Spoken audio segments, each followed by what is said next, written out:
Welcome back to another episode of the CSK8 podcast. My name is Jared O'Leary. In this episode, I'm going to unpack some scholarship, and this is a continuation of a mini-series on modding and mod culture.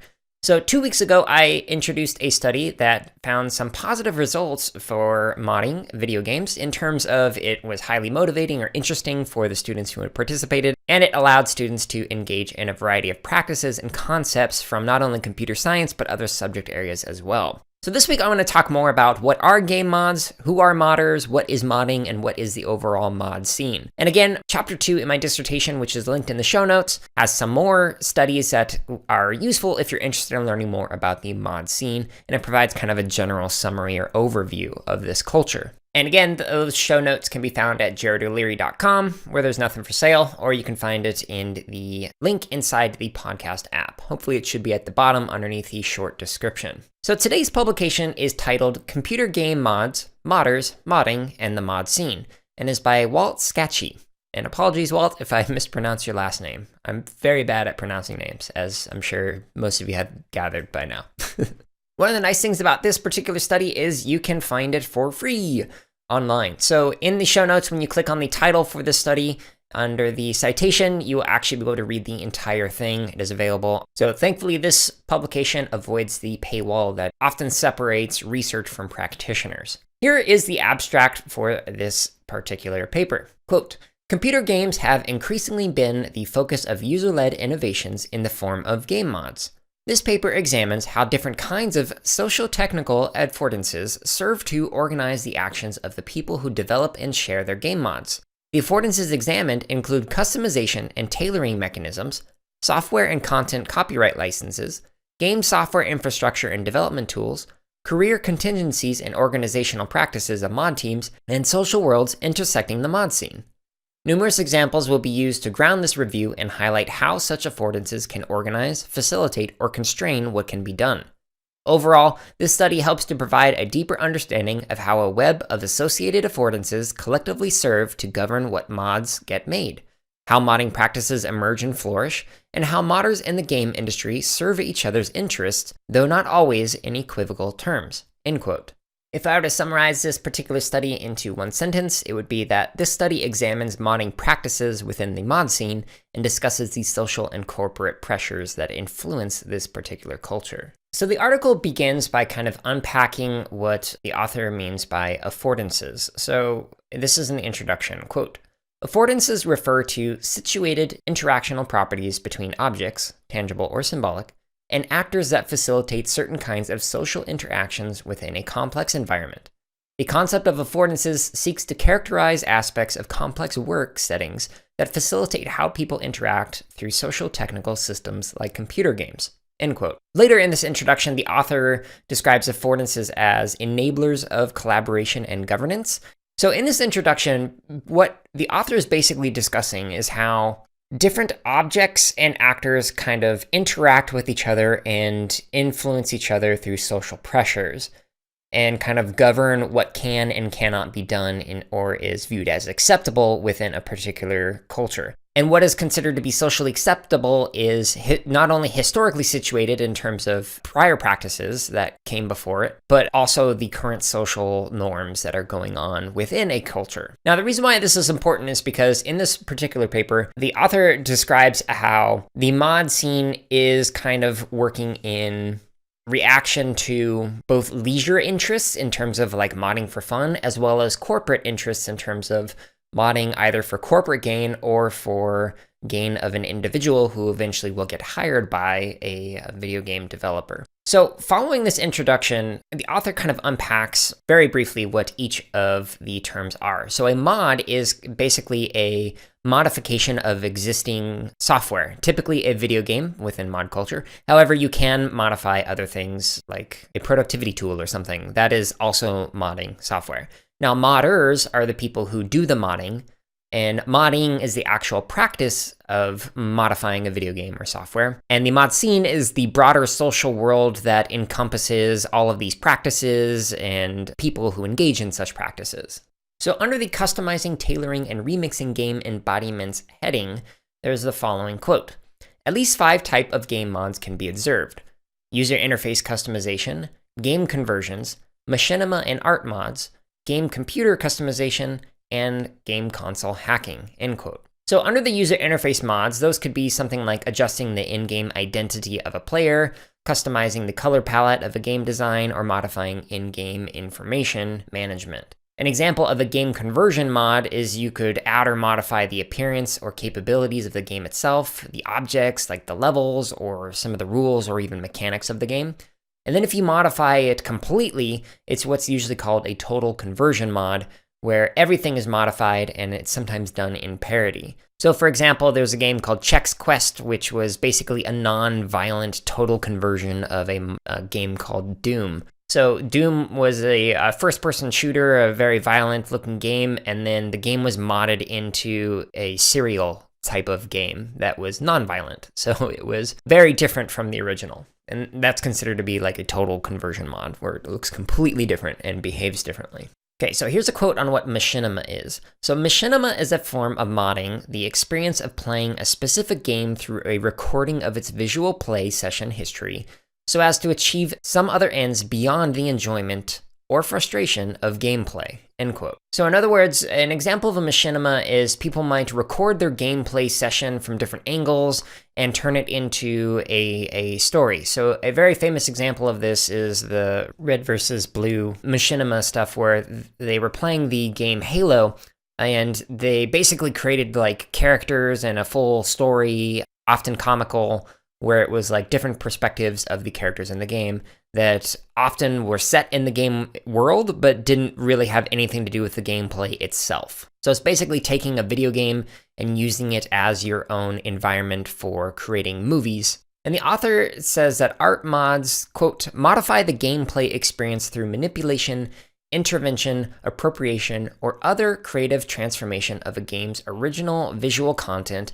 as it is consumed by users during a play session, end quote. So in other words, instead of making an environment that looks realistic, like with the forest and trees, maybe you'd change the environment so it looks like Candyland, like the trees are made out of, I don't know, popsicles or something, and lollipops, as opposed to like pine and birch. Now, the final example, the game console hacking, is actually something that I talk about a lot in my dissertation. There's a lot of examples of people who modified video game consoles and hardware in order to make music with it. So if you want to learn more about that, you can. However, the author describes game console hacking as like customizing a gaming PC for the purposes of modding or creating a specialized PC. So an example of this that the author provides is overclocking CPUs with liquid cooling devices. So it's making it so that the CPU actually performs faster than is originally intended, so that way you can squeeze a little bit more performance out of your device. And this often requires a lot of expensive tools. Now, in addition, some people actually modify their cases of their consoles or PCs. Rather than making it perform better, they just want it to look more aesthetically pleasing. So that's also a finding that I found in my dissertation, where people would include video game artwork on their new creations that they made by modifying a video game console. Okay, so now taking a step back from the study itself. So with these 5 different categories, what you could think of in computer science education in like the K-8 or the K-12 realm is that here are 5 example types of ways that kids might be able to engage in modifying things. So one is modifying the user interface, so the different kind of functions that you can use in a program.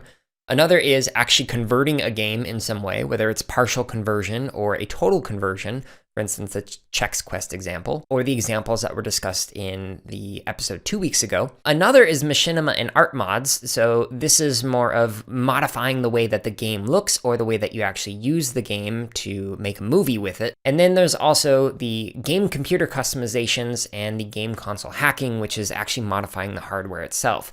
Now, often in computer science education, we tend to focus on programming, but one of the things that I love about this article is that it talks about hardware modding and not just software modding. So there are a lot of really interesting hardware things that you can do with mod-related practices, which is why I think this is very important culture to know about as computer science educators. Now, it's an important thing to note that while it is often illegal to distribute the original games themselves, some game developers actually allow and encourage gamers to create mods and share those mods.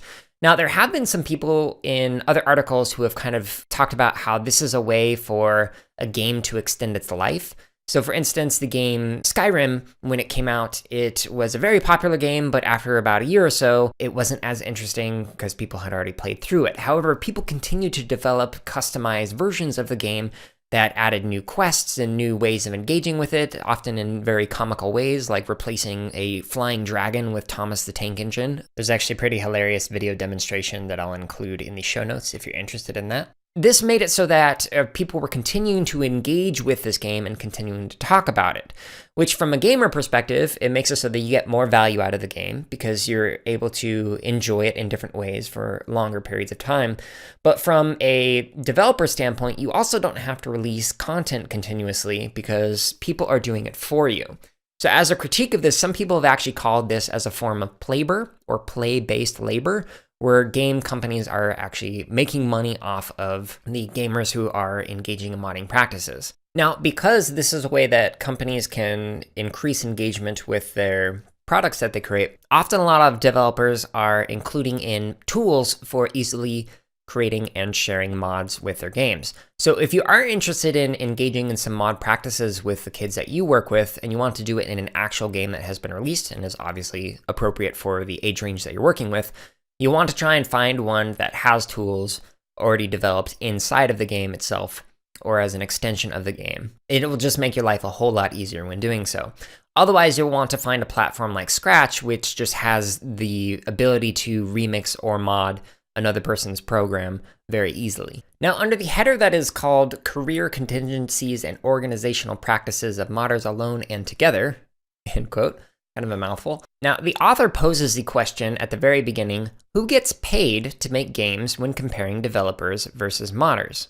Well, some game companies do actually allow you the ability to sell some of the assets that you have modded and shared with the broader community. Many of the game companies do not, so it is only the game developer who makes a profit in the long run and not the modders. However, the author argues that modders actually can benefit from modding by gaining personal and career-related resources and experiences that, quote, include deep game development knowledge, skills for how and when to apply such knowledge, status, community recognition and reputation, and other forms of social capital for the gifts of labor, creativity, expertise, and collaboration efforts they contribute, end quote. Now, what's interesting is the author kind of provides a counter-argument to what I referred to previously as playbur. So the argument goes like this, and this is a quote that is before the social worlds intersecting the mod scene header. So it's, quote, if game modders are acting out of self-interest to establish a career path into jobs at game companies, and if they get to create games conversions that open new career opportunities in other industries, then it would seem that modders use modding as a way to exploit game development studios' desire to hire skilled game developers, end quote.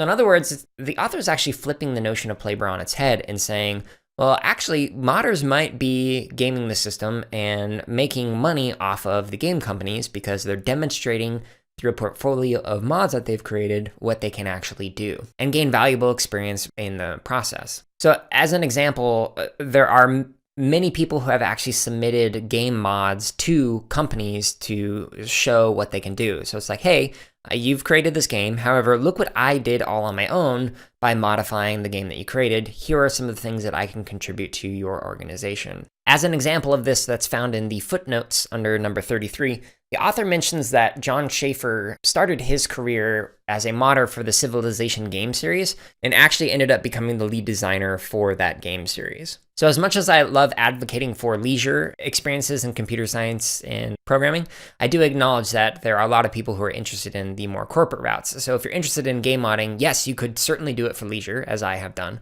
but you could also end up helping kids find careers in the video game industry just by getting them started with modifying video games. Now, one of the things I do appreciate, though, is the author includes an entire discussion on what's known as the where scene. So this is under the heading called Social Worlds Intersecting the Mod Scene. And so the where scene is basically a place where people share open source software and sometimes even develop hardware that enables the playing of open source software. So if you're interested in learning more about this underground community of people who kind of modify software and digital media and then share them openly for consumption, you can check out that particular section. Especially take a note of how some cultures like India and Asia actually support by releasing modded consoles that allow you to play materials developed by other people. Now, the final sentence before the conclusions heading says, quote, "Modding as a cultural practice continually shifts how artifacts, embodiments, technical configurations, and arrangements of participants on all sides govern, value, and reproduce what can be accomplished through game mods." End quote. Now, the thing that I really love about the mod scene is that everything is constantly in flux, whether it's software or hardware. So people are always adding new things. They're always providing suggestions or experimenting with new ways of changing something. And in particular, I was very familiar with the software side of things when I started doing research on this.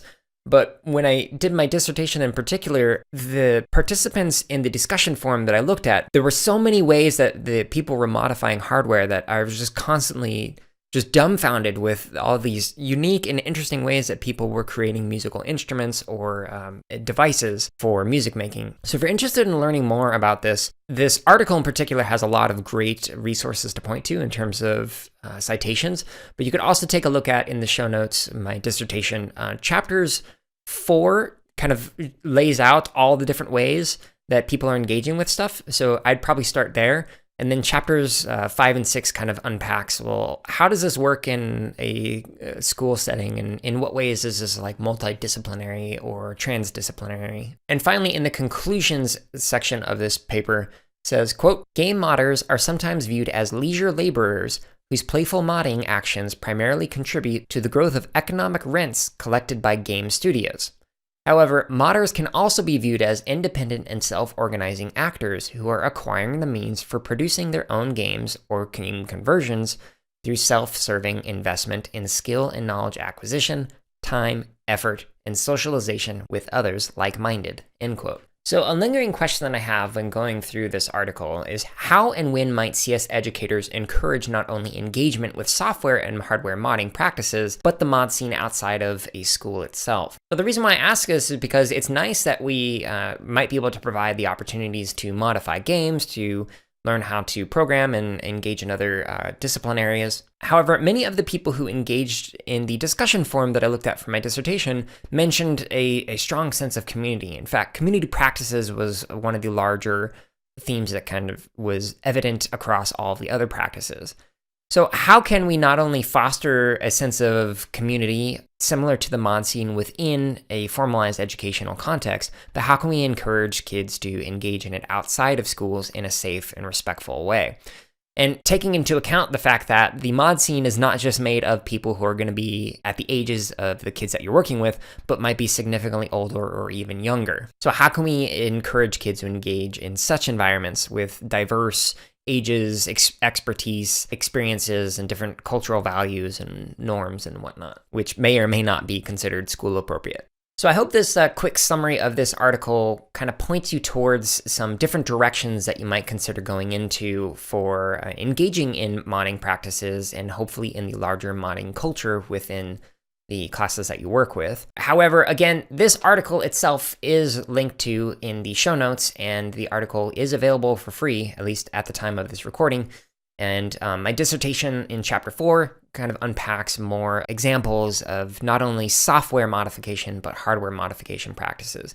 And those are all related to music in particular. But they should at least point to some potential ideas for how you could engage in hardware and software modification practices. And as a friendly reminder, the show notes are all found at jaredoleary.com or should be linked in the app that you are listening to in the description. I hope you enjoyed this week's episode. Next week, we're going to have an interview, and then following that, we're going to have one more paper that we're going to look at that kind of discusses the motivations for people who engage in modding. So we've looked at what modding practices look like and whether or not it's beneficial in a setting. Today, we looked at the broader culture of mod culture and some of the practices within it. And then 2 weeks from now, we're actually going to talk about why do people engage in these modding practices. Thank you so much for listening. I hope you enjoy next week's interview.